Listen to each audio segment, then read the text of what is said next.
This year, White Christmas ang peg ni Widows War star Bea Alonso kasama ang kanyang pamilya.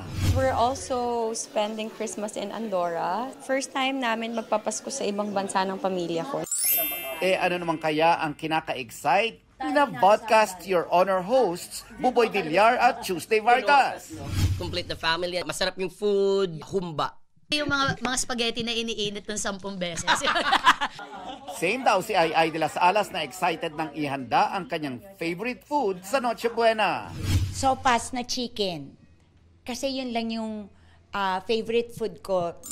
Bago humabol sa Christmas rush, touchdown Japan sina Pulang Araw stars Dennis Trillo at David Dicauco para maghatid ng saya sa Global Pinoys sa Tokyo.